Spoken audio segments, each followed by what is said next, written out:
तो मैं ये बात जानना चाहता हूं कि इधर से मोदी दादा फेस होंगे और उधर से ममता दीदी फेस होंगी। संगीत रागी जी,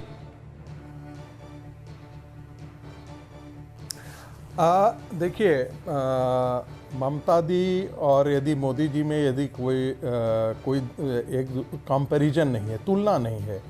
प्रधानमंत्री की एक अंतर्राष्ट्रीय साख है, राष्ट्रीय साख ही नहीं, एक अंतर्राष्ट्रीय चुनाव तो विधानसभा के हो रहे हैं। ममता दी की वो नहीं चुनाव, मैं वही कह रहा हूँ, साख की बात। आज के दिन में कोई भी व्यक्ति, एक अपोजिशन का आदमी भी नहीं कह सकता कि प्रधानमंत्री ने अपने भतीजे को आगे बढ़ाया, अपने भाई को आगे बढ़ाया, अपने परिवार के किसी सदस्य को आगे बढ़ाया, उनको करोड़ों का संपत्तिवान और मालिक कर दिया।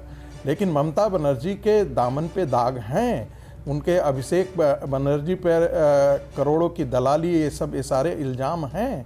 ममता बनर्जी अपने खुद कह चुकी हैं कि भाई जो कट मनी लेते हो, अब इलेक्शन आने वाला है, ये कट मनी अभी कम से कम कोविड टाइम्स में मत लिया करो। ये सब चीजें उनके, लेकिन एक बात मैं समझना चाहता हूं प्रोफेसर संगीत रागी, पब्लिक डोमेन में है। इसका मतलब है, जब इस तरह की स्थिति होती है। 10 सेकंड में कहता हूं। देखिए, एक चुनाव में बस 10 सेकंड एक बात कह लेता हूं। देखिए, चुनाव में बहुत सारे मुद्दे आ करते हैं, लेकिन जैसे कोई एक बहुत बड़ा मॉल है तो उसमें एक एंकर स्टोर होता है, तो एक एंकर विमर्श होता है जो पूरे वो मेन स्ट्रीम होता है, बाकी सारी चीजें मिलती जुलती हैं। कॉन्स्टिट्यूएंसी के लेवल पर भी आप देखेंगे कि मुद्दे बदलते हैं, लेकिन एक मुद्दा ऐसा है जो पूरी चीजों को डोमिनेट कर देता है। मुझे लगता है बंगाल की पहचान इस चुनाव में वहां का सबसे डोमिनेटिंग मुद्दा होगा, क्योंकि ये बंगाल के अस्तित्व नहीं, अगर बंगाल की पहचान वहां का डोमिनेटिंग मुद्दा होगा, या बंगाल अपनी अस्मिता को बचा पाएगा। ठीक है, आपने बात कह दी प्रोफेसर संगीत रागी। वक्त हमारे पास कम है। सैयद जफर इस्लाम, मैं आपके पास ये जानने के लिए पहुंच रहा हूं कि आप लोग मैं ये देख रहा हूं कि भारतीय जनता पार्टी और तृणमूल कांग्रेस दोनों में ही लगभग ये एक कॉम्पिटिशन है कि आप जो आप उधर से कहेंगे उसका ईंट का जवाब पत्थर से दिया जाएगा। ऐसे में अगर ममता बनर्जी एक चेहरा प्रोजेक्ट होती हैं सीएम के तौर पर, जो संभालेंगे आगे कुर्सी, इधर से मोदी का चेहरा प्रोजेक्ट किया जाता है, क्या ये एक तरीके से विकल्पहीनता है कि मोदी के अलावा आपके पास कुछ है नहीं, या इसी में आपकी ताकत है?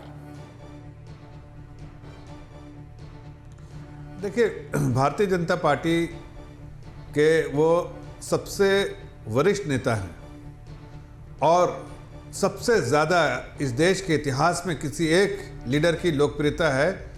देखी जाए तो इतिहास बताता है कि जब से देश आज़ाद हुआ, इतनी लोकप्रियता किसी एक व्यक्ति को नहीं मिला है। ये पहले लीडर ऐसे हैं। जाहिर है, भारतीय जनता पार्टी, जैसे संगीत रागी जी भी कह रहे थे, कि अगर हम इलेक्शन में जाते हैं तो वहाँ पर हमारी पूरी कोशिश होती है जीतने की। जाहिर है, जीतने के लिए जाते हैं और हमारे जितनी भी रिसोर्सेज हैं, जितने अच्छे लीडर्स हैं, उनको लोगों तक पहुँचाने, उनकी बात लोगों तक पहुँचाने का काम करते हैं।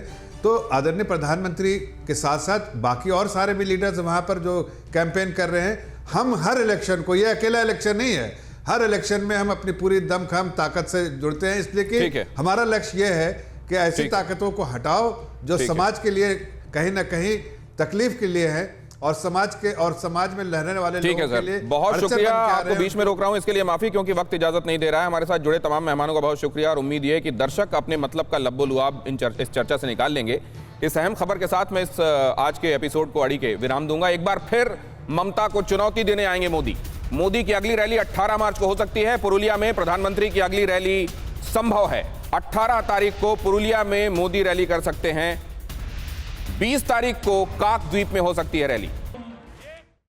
फिक्र आपकी, सोमवार से शुक्रवार रात 9 बजे सिर्फ TV9 भारतवर्ष पर।